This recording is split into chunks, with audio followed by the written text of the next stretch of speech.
ಯಾವುದೇ ಒಂದು ಕ್ಯಾಟಗರಿ ಗ್ರಾಹಕರನ್ನು ಕೂಡ ತೃಪ್ತಿಪಡಿಸ್ಲಿಕ್ಕೆ ಸಾಧ್ಯ ಆಗೋದಿಲ್ಲ. ಆವಾಗ ಏನಾಗುತ್ತೆ, ಅವರಿಗೆ ತುಂಬ ನುಕ್ಸಾನ ಆಗುತ್ತೆ, ತುಂಬ ನಷ್ಟ ಆಗ್ತದೆ.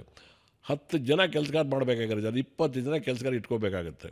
ಎಕ್ಸಾಂಪಲ್, ನೀವು ಇವತ್ತು ಕಾಂಟಿನೆಂಟಲ್ ಸೆಕ್ಟರ್ ಅಂತ ಹೇಳ್ಬೋದು, ಚಾಟ್ಸ್ ಅಂತ ಕರಿಬೋದು, ಸೌತ್ ಇಂಡಿಯನ್ ಫಾಸ್ಟ್ ಫುಡ್ಡನ್ನು ಕರಿಬೋದು, ನಾರ್ತ್ ಇಂಡಿಯನ್ ಫುಡ್ಡನ್ನು ಕರಿಬೋದು. ಎಲ್ಲದನ್ನು ಹಾಕ್ಕೊಡ್ರಿ ಅಂತ ಇಟ್ಕೊಳ್ಳಿ.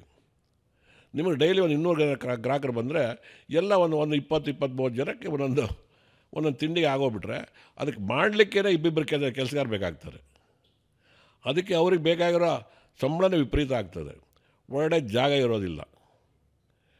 ಏನಂದರೆ ನಾವು ಇನಿಷಿಯಲ್ನಲ್ಲಿ ಲಿಮಿಟೆಡ್ ಮೆನು ಮಾಡಿಬಿಟ್ಟು ನಮ್ಮ ಎಕ್ಸ್ಪೀರಿಯನ್ಸ್ ಗೇನ್ ಮಾಡ್ಕೋಬೇಕು.